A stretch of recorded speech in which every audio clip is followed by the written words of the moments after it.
Hello friends, आज हम बात करेंगे इंपॉर्टेंट और यूजफुल टॉपिक के बारे में। आज हम बात करेंगे हार्ट पेशेंट्स में सेक्सुअल एक्टिविटी करने के लिए क्या टिप्स और क्या चीज़ों का ध्यान रखने की ज़रूरत है। किसी व्यक्ति को अगर हार्ट रिलेटेड प्रॉब्लम है तो हमेशा सेक्सुअल एक्टिविटी एक इंपॉर्टेंट इशू माना जाता है। लोग इसके बारे में बहुत ज़्यादा कॉमनली बात भी नहीं कर पाते।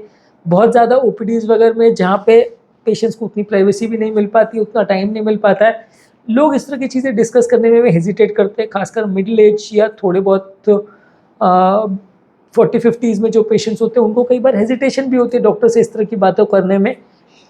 आज हम बात करेंगे सेक्सुअल एक्टिविटी के लिए हार्ट पेशेंट्स को फिट कब माना जा सकता है और उनको क्या क्या चीज़ों का ध्यान रखने की ज़रूरत है यदि वो किसी तरह की सेक्सुअल एक्टिविटी करना चाह रहे हैं। तो हमने ऑलरेडी इस टॉपिक पर एक वीडियो किया जिसमें फिटनेस वाले इशू पर हमने डिस्कस किए और कुछ टिप्स पर भी बात करी है। आज उस बारे में और डिटेल में हम डिस्कशन करेंगे। जो लोग हमारे चैनल पर नए हैं उन्हें रिक्वेस्ट करूँगा कि चैनल को सब्सक्राइब करें, वीडियोज़ को लाइक और शेयर करें। सबसे पहले अगर किसी को अगर सेक्सुअल एक्टिविटी प्लान करनी है तो अपने हेल्थ केयर प्रोवाइडर के साथ डिस्कस करें तो ज़्यादा अच्छा है। इसमें क्या है कि आपकी क्या बॉडी की रिक्वायरमेंट्स है, आपको किस तरह का प्रॉब्लम है, कितनी बीमारी है, कितना हार्ट फेलियर है, ये सारी चीज़ों का आपको गाइडेंस मिल जाएगा तो ज़्यादा अच्छा है। क्योंकि आपकी बॉडी की स्पेसिफिक रिक्वायरमेंट्स जो है आपसे बेटर आपके डॉक्टरों को समझ में आएगी, क्योंकि वो आपको ट्रीट कर रहा है। आपका हार्ट पंपिंग फंक्शन कितना है, आपका ओवरऑल कैपेसिटी कितनी है, स्टैमिना कितना है, एफर्ट टॉलरेंस कितना है, वो जज कर सकता है। यूजुअली ऐसा कोई भी एक्टिविटी प्लान करने से पहले ट्रेडमिल टेस्ट प्लान कर ले तो कई बार अच्छा होता है, क्योंकि ट्रेडमिल टेस्ट में आपको एक ओवरऑल पेशेंट का स्टैमिना और एफर्ट टॉलरेंस के बारे में पता चल जाएगा, तो आप एक्टिविटी प्लान करने से पहले प्रिपेयर कर सकोगे। उसमें क्या रहता है कि माना जाता है कि अगर पेशेंट 7-8 मिनट से ज़्यादा अगर अचीव कर सकता है और 2 फ्लाइट स्टेयर्स अगर वो बिना थके चढ़ सकता है तो उसको पेशेंट को सेक्सुअल एक्टिविटी के लिए फिट माना जाता है और वो उस तरह की एक्टिविटीज़ कर सकता है बिना ज़्यादा प्रॉब्लम के। बिना सांस फूले अगर आप इतनी फिजिकल फिटनेस अचीव कर सकते हो तो सेक्सुअल एक्टिविटी के लिए आपको परमिट किया जा सकता है, प्रोवाइडेड आप कुछ खास प्रिकॉशंस का ध्यान रखें। नेक्स्ट है कि कोई भी आपका जो ट्रीटमेंट प्लान है उसको प्रॉपरली फॉलो करिए। अगर कोई भी सेक्सुअल एक्टिविटी आपको करनी भी है तो आपकी मेडिसिन वगैरह को बीच भर में कॉम्प्रोमाइज़ मत करिए या मेडिसिन के टाइमिंग वगैरह को चेंज मत करिए, क्योंकि कई बार उससे आपकी ओवरऑल हेल्थ अफेक्टेड होती है।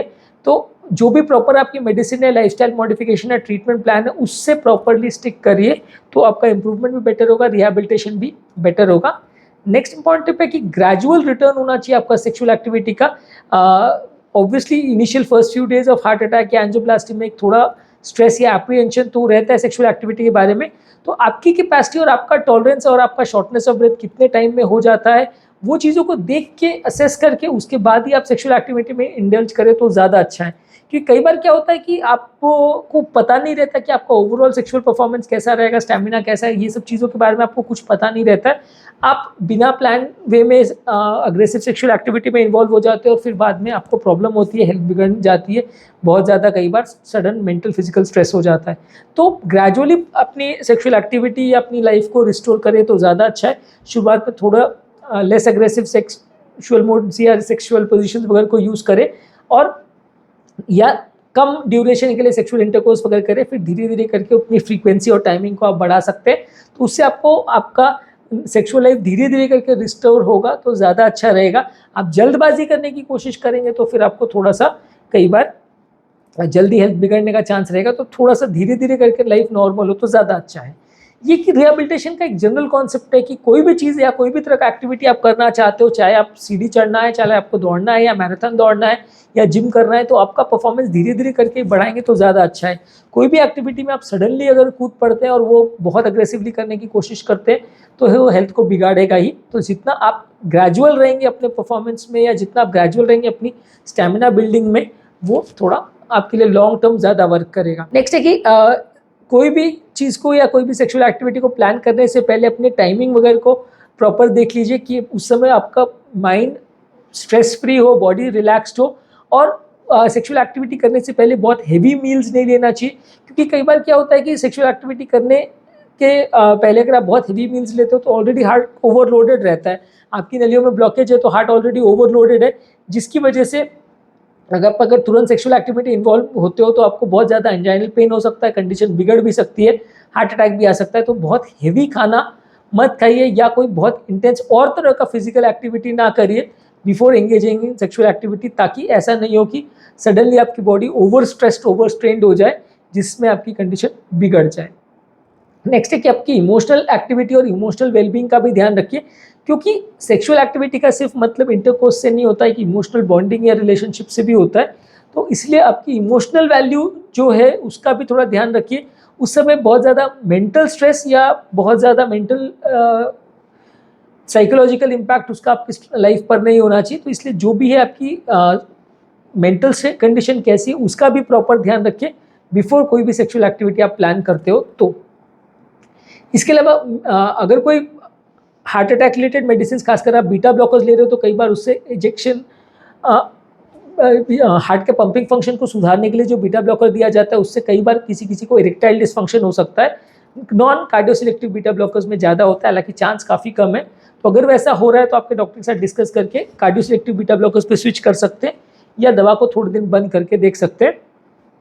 इसके अलावा सेक्सुअल परफॉर्मेंस एनहांस करने वाली जो मेडिसिन है, जैसे कि वाइग्रा है या सिल्डेनाफिल है या टडालाफिल है, ये सारी मेडिसिन को आप ले सकते हैं, बशर्ते आप हार्ट का पेन कम करने वाले नाइट्रेट्स को साथ में ना लें।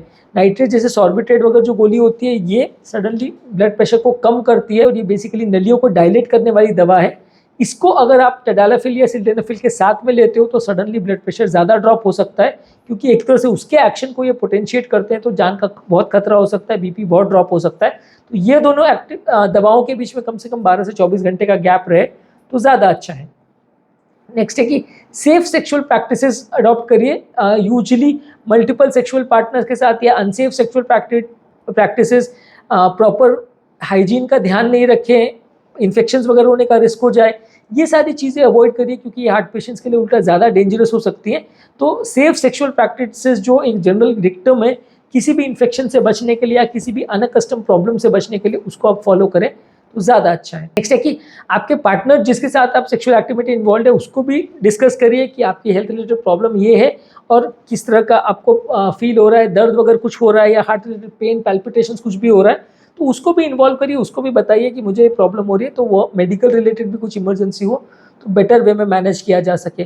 तो कोई भी अगर आप इस तरह का एक्टिविटी इन्वॉल्व कर रहे हो, तो जिस भी पार्टनर के साथ या स्पाउस के साथ आप एंगेज हो रहे हैं, वो आपकी बीमारी के बारे में बेटर वे में जाने और आपकी कंडीशन को समझे और आपकी हार्ट और हेल्थ और सेक्सुअल रिलेटेड पोजीशंस और प्रेफरेंसेस को समझे तो ज़्यादा अच्छा है। अनकस्टम पार्टनर के साथ या अनसेफ प्रैक्टिसेस करने के साथ कई बार कंडीशन बिगड़ सकती है। नेक्स्ट है कि प्रॉपर मेंटल रिलैक्सेशन टेक्निक्स करिए। इससे में yoga, meditation, deep breathing exercise, इस तरह की चीज़ें आप करते हैं तो आपका ओवरऑल सेक्सुअल परफॉर्मेंस भी इंप्रूव होता है, मन भी थोड़ा शांत रहता है और बॉडी में स्ट्रेस हार्मोन्स थोड़े कम हो जाते हैं। तो इससे कंपैरेटिवली थोड़ा प्रॉब्लम्स होने का चांस कम होता है अगर आप थोड़ा इस तरह के एक्सरसाइजेज रेगुलर बेसिस पे करते हो। इनफैक्ट डेली बेसिस पे भी अगर आप वॉकिंग, रनिंग, जॉगिंग या इस तरह की एक्टिविटीज़ करते हो तो वो भी काफ़ी अच्छा माना जाता है। अगर आप रेगुलर बेसिस पे करते हो तो उससे आपकी ओवरऑल फिटनेस इंप्रूव होती है, तो सेक्सुअल लाइफ भी साथ साथ इंप्रूव होती है, क्योंकि बेसिकली ये भी फिजिकल एक्टिविटी है जो कि कभी कभी ज़्यादा डिमांडिंग भी हो सकता है। तो आप उसको प्रॉपर वे में मैनेज करोगे तो ज़्यादा हेल्दी रहेगा और साइड इफेक्ट्स होने का प्रॉब्लम कम रहेगा। इसके अलावा आपकी पोजीशंस और एक्टिविटी लेवल को मॉडिफाई करिए। हार्ट अटैक आने से पहले या हार्ट फेलियर होने से पहले जो सेक्सुअल पोजीशंस या एक्टिविटी आपको सूट करती थी, हो सकता है अब वो उतना सूट ना करे, आप ज़्यादा स्ट्रेस्ड हो जाओ या आपकी बॉडी वो स्ट्रेस को बर्दाश्त ना कर पाए, तो थोड़ा सा चेंज करके देखिए और फिर उसको प्रॉपर वे में मॉडिफाई करके देखिए या थोड़ा टोन डाउन करने का प्रयास करिए, ताकि आप श्योर हो जाओ कि आपकी हार्ट और बॉडी उसको प्रॉपरली टॉलरेट कर रही है। उसके बाद धीरे धीरे करके आपकी एक्टिविटीज़ को आप बढ़ा सकते हो या पुराने प्रैक्टिस पैटर्न्स पे आप आ सकते हो, पर हार्ट अटैक के बाद थोड़ा सा चीज़ों को टोन डाउन या काम डाउन करना अच्छा है। नेक्स्ट है कि हार्ट की मेडिसिन का टाइमिंग को थोड़ा प्रॉपरली ध्यान रखिए, क्योंकि कई बार क्या होता है कि कुछ मेडिसिन अगर आपने उससे पहले लिया हुआ हो तो मेडिसिन का एक्टिविटी या ब्लड प्रेशर ड्रॉप होने का इफेक्ट या शुगर ड्रॉप होने का इफेक्ट कई बार उस टाइम पे पीक हो सकता है। तो अगर आपने शुगर की या बीपी की मेडिसिन उससे जस्ट पहले लिए तो थोड़ा सा ध्यान रखिए। अगर उसका पीक एक्शन उस दौरान होता है तो आपको सडन हाइपोग्लाइसीमिया या लो बीपी हो सकता है, जो कि आपके लिए थोड़ा डेंजरस हो सकता है। तो मेडिसिन आपने किस टाइम पे लिया है उसका भी थोड़ा ध्यान रखें। नेक्स्ट है कि अगर आपको बीच में कोई फटीग हो रहा है या कमज़ोरी हो रही है या बहुत लेथार्जी लग रही है, तो फिर आपके हेल्थ केयर प्रोवाइडर के साथ डिस्कस करिए, आपके पार्टनर के साथ डिस्कस करिए और अपनी एक्टिविटी को मॉडिफाई करिए, ताकि कुछ बड़ा डेंजरस प्रॉब्लम नहीं हो जाए। तो अगर आपको कुछ भी कमज़ोरी, सुस्ती वगैरह लग रही है तो इन्फॉर्म करिए। अगर आपको कोई चेस्ट पेन, पैल्पिटेशन या इस तरह का कोई सिम्टम्स हो रहा है तो भी एक्टिविटी को फर्दर कंटिन्यू मत करिए, आपके डॉक्टर के साथ डिस्कस करिए। क्योंकि उसमें भी जान का खतरा हो सकता है। अगर आपको बहुत ज़्यादा पेन हो रहा है तो हॉस्पिटलाइज करने की ज़रूरत भी पड़ सकती है, या पेशेंट कोई कारण से चक्कर खा रहा है या जिसको प्रॉब्लम थी वो अनकॉन्शियस हो गया, तो डेफिनेटली वैसे पेशेंट को आपको एडमिट करने की ज़रूरत पड़ सकती है। तो इस तरह का कुछ भी अगर हो तो इमरजेंसी के लिए भी थोड़ा प्रिपेयर्डनेस होनी चाहिए। इसके अलावा इंटीमेसी को प्रॉपर्ली मेंटेन करिए, क्योंकि सिर्फ सेक्सुअल एक्टिविटी में इंटरकोर्स इन्वॉल्वमेंट नहीं होता, बाकी सारी जो चीज़ें हैं जिससे आप एक दूसरे के साथ इंटीमेट हो सकते हो उसके साथ भी आपका प्लेजर इंप्रूव होता है। तो हार्ट पेशेंट्स के लिए वो चीज़ों पर फोकस करना ज़्यादा अच्छा है rather than just being part of the intercourse कि आपने सेक्सुअल एक्टिविटी कर लिया। थोड़ा सा इंटीमेसी में भी आप स्पाउस के साथ इन्वॉल्व होंगे तो आपका मेंटल लेवल भी अच्छा होगा, एंग्जाइटी डिप्रेशन भी थोड़ा कम होगा और आपको ओवरऑल उस एक्टिविटी के बाद ज़्यादा अच्छा लगेगा, ज़्यादा हेल्दी फील करेंगे, ज़्यादा वीक या ज़्यादा टायर्ड या फटीग आप फील नहीं करेंगे। इसके अलावा कार्डियक रिहेबिलिटेशन प्रोग्राम में अगर प्रॉपर्ली आप इन्वॉल्व होते हैं तो वो भी अच्छा है, क्योंकि वो धीरे धीरे करके आपका स्टैमिना बिल्डिंग पर वर्क करते हैं। तो उसमें वॉकिंग, रनिंग, जॉगिंग ये सब रेगुलर बेस पे गाइडेड वे में अगर करेंगे तो ज़्यादा हेल्दी है आपके लिए, और लॉन्ग टर्म आपका ओवरऑल एक्सरसाइज टॉलरेंस इंप्रूव होगा, ओवरऑल आपका रिहेबिलिटेशन इंप्रूव होगा। तो सेक्सुअल एक्टिविटी करने में भी आपको कंपैरेटिवली दिक्कत कम आएगी और कॉम्प्लिकेशंस का चांस भी थोड़ा कम हो जाएगा। फिर भी अगर आपको कोई डाउट या प्रॉब्लम रहता है तो डेफिनेटली आपके डॉक्टर के साथ डिस्कस कीजिए। कुछ भी प्रॉब्लम आ रही है तो भी डॉक्टर के साथ डिस्कस कीजिए। कुछ भी सिम्टम्स हो रहे हैं तो उनके साथ प्लान को डिस्कस करिए, ताकि वो आपकी प्रॉब्लम्स को सॉर्ट आउट कर सके, आपकी मेडिसिन को मैनेज कर सके, आपकी सिम्टम्स को मैनेज कर सके और आपको बेटर वे में रिहेबिलिटेट कर सके, ताकि आपको प्रॉब्लम्स और कॉम्प्लिकेशंस ना हो और आप सेफ सेक्सुअल प्रैक्टिस या सेक्स में इन्वॉल्व हो सके। तो आज के टॉपिक में हमने बात करी कार्डियक पेशेंट्स को सेक्सुअल एक्टिविटी करने के लिए या सेक्स करने के लिए क्या क्या चीज़ों का ध्यान रखने की ज़रूरत है, कौन कौन से प्रिकॉशंस का ध्यान रखने की ज़रूरत है ताकि प्रॉब्लम्स ना आए, और कब उसे फिट हम परमिट कर सकते हैं या फिटनेस के हिसाब से कब उन्हें हम मान सकते हैं कि वो इस तरह की एक्टिविटीज़ में इन्वॉल्व हो सकते हैं। जो लोग हमारे चैनल पे नए हैं, वीडियो एंड करने से पहले उन्हें रिक्वेस्ट करूँगा कि चैनल को सब्सक्राइब करके हमें इंस्पायर और मोटिवेट करें, और वीडियोज़ को ज़्यादा से ज़्यादा अपने फ्रेंड्स और रिलेटिव के साथ शेयर करें। और सेक्सुअल एक्टिविटी से रिलेटेड, ट्रैवल से रिलेटेड या हार्ट अटैक से रिलेटेड, इमरजेंसी मैनेजमेंट से रिलेटेड हमने ऑलरेडी वीडियो किए हैं जो कि आप हमारे चैनल पर देख सकते हैं। हार्ट अटैक वाले पेशेंट्स या हार्ट पेशेंट सेक्सुअल एक्टिविटी में इन्वॉल्व हो सकते हैं, उसके बारे में ऑलरेडी जो हमने पहले वीडियो किया था उसका लिंक मैं आई बटन और कमेंट सेक्शन में छोड़ दे रहा हूँ, आप उसे डेफिनेटली चेकआउट करिए। तो आज के पॉइंट्स के अलावा भी आपको कुछ यूजफुल पॉइंट्स मिलेंगे।